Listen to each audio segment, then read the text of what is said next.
So effective nuclear charge. This isn't really in the book, but it's an important conversation because it really starts understanding, help us understand the d electrons and what's going on because the d electrons behave a little funny. So we need it to really discuss the periodic trends. So we can call this effective nuclear charge. Sometimes it's called core nuclear charge. A higher atomic number, of course, means you have more protons in the center, so you're more positive charge. And that means more attraction for an electron that it would feel. But the inner level electrons, the electron-electron repulsion, and in the same level, so in other words, two electrons in the same level, and electrons are going to interact with electrons at lower energy levels. Between the two of that, we end up getting some canceling out of the charge due to the other electrons. We call this a shielding effect. So shielding is referring to the fact that if I talk about an outermost electron, it will not feel the entire nuclear charge. It's only going to feel some of it due to all these cancellation effects. And we have a way that we can calculate it. So Z effective is the Z, so that would be the atomic number, minus the shielding factor. And in general, we can feel this like here, we can sort of see this as these are kind of screening, might be another term is sometimes used besides shielding, that these are shielding some of this charge and kind of canceling it out. So these are kind of complex rules. We're going to do it in class. I may do a quiz on it. I may add, this might be part of something that we add to the learning activity for this. And I want you to understand the concept of it. Okay, so first you sort of write your electronic configuration and note that we're sort of going to group them by certain quantum numbers. So the S and the P's I'll keep together. I'm sort of grouping it by the N level, right? The ones are by themselves, the twos here, the threes. But then I'm also separating S and P are stuck together, but D are separate because they have different effects. Some of this is due to this effect of penetration we talked about, is that penetration, S and P orbitals penetrate a little bit closer to the nucleus. However, when I get to higher level Z values, that penetration sort of changes and I start having, so note that really at lower energy levels, the 3D level is slightly above the 4S level, but at higher ones it's below. So it gets a little bit complicated. So I can determine the shielding factor that I'm going to separate for any electron. So I have to pick which electron I'm sort of doing this for. So it may be different. Usually we're going to pick the outermost electron, the last one written in the electron configuration, but it might ask for a different one. So for an S and P electrons, so that's the one that I'm trying to calculate the S for, is an S or P electron. All the electrons that are in the same group, I'm going to add 0.35. So if I had 4 electrons in my group and one of them I'm trying to calculate, I would add 3 times 0.35. And then for an electron in the level below it, the lower N level, I'm going to add 0.85. And for electrons in levels 2 below it, I add 1. So I'm going to count them all up and get a number.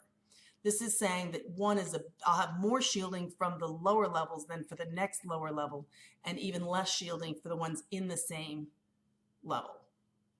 But if I have a D or F electron that is feeling this charge, then it's a little different. So for the electrons in the same group, I still add 0.35, but for all other electrons that are lower in energy, I'm going to add 1. So I get a bigger effect from, from those levels below. Instead of just getting 0.85, I get a full 1 value of it. So let's kind of practice one. So if I take a neutral potassium atom, would the valence electron experience a higher Z effective in the 4s orbital or in the 3d orbital? So if I had a core, this would be what the electron configuration is. 1s2, 2s2, 2p6, 3s2, 3p6. So this is potassium. This is 18 electrons that it has. And wait, 19, should be 19.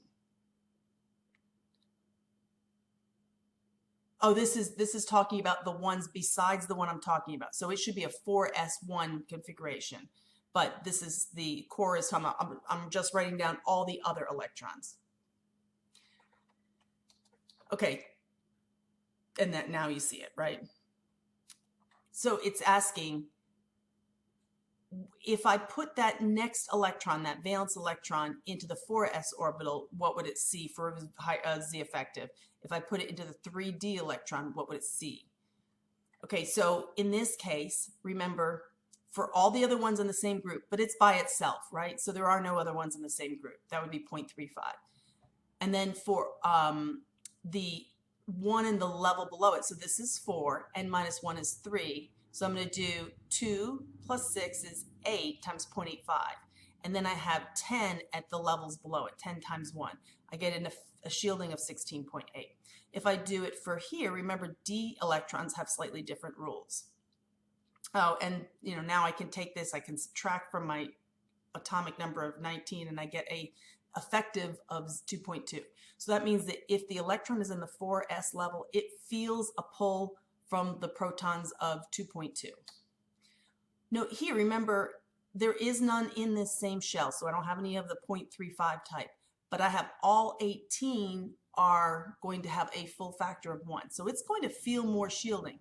This has only one, it's only feeling the pull of 1 electron. So this is feeling more of a pull from the electrons than this. This electron would be held more tightly than this one. And sure enough, by occupying that 4s orbital, it has a higher effective nuclear charge, which means it's more attracted. And so I'm going to tend to see the electron in that 4s orbital rather than in the 3d orbital. Now, I've already given you those rules. We've already used these rules for electron configuration, but this is the explanation of why we do it. Here's another example. A neutral titanium atom has the following electron configuration. Which electron, D or S, experiences a higher Z effective or core charge or effective core charge? Could be all sorts of ways to describe that word Z effective. So we're going to first roll out the full electron configuration. For titanium, it would be a 4s2, 3d2 would be the sort of outermost electrons. And then I can sort of group it. Again, I'm going to group it by n value, and I'm going to have the s and p's together but separate from the d's and the f's. So these are these. So I want to know, basically, does this 4s electron, one of these two, what would it experience? And then I'm going to do it again for one of these d electrons. What would it experience? So for the 4s, again, note that I'm sort of rearranging these, and now this is already in this set, same configuration, but for the d, I'll sort of rearrange it. And remember that these d electrons are part of the n-1 group, even though we kind of consider them in the more towards the outer one. This is 4, so this is 3. So now I'm going to have, there's one other one, right? I'm talking about one of these two. So there's another one in that same group. That's going to be 0.35. And then there is 10, see, these are all in 3, right? So 2 plus 6 is 8 plus 2 is 10. So that's where I get my 10 times 0.85. That's in the n-1. And then I have all these rest are in the n-2 or more. So there's 10 of those. So that's a total of 18.85. An electron in the 4s level feels a core charge of 3.15. If I do it for the 3D, so in this case, the electrons to the left are not going to shield it, right? Because these are technically higher in level. So I have 1 for the remaining, sorry, I think I have these electrons to the right, I should say, is not going to shield it. So I have one d electron that I'm considering. The other d electron is in the same group, so that's 1 times 0.35. And then all of these, remember, for d electrons, it doesn't matter whether it's n-1 or n-2, all of the ones would be separate. So this is going to be 18 times 1 for 18.35. So that ends up being 3.55. So note that this is actually going to, the 3d electron would actually feel a stronger pull. So that's a little bit maybe unexpected from what we were seeing. So this is kind of explaining why, even though we fill the 4s first, remember we talked about when we make ions, we're going to remove it from the 3D first. And this is why. That this is how this is why we remove it from the 4s first, or I'm saying it wrong, because this is held less tightly than this one. So when I go to do this, even though we would normally put the 4s first in the electron configuration first, I'm going to take it out of there first, because when I do this, I can see that this 3D electron is actually has a higher nuclear charge. It's a very complicated sort of explanation, but it does explain some of this bizarreness that we observe happening with electrons.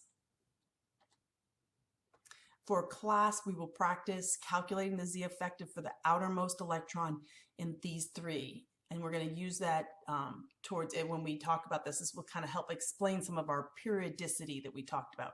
Our patterns that we're talking about with ionization energy, electron affinity, and radius really can be explained by what's happening to the Z effective.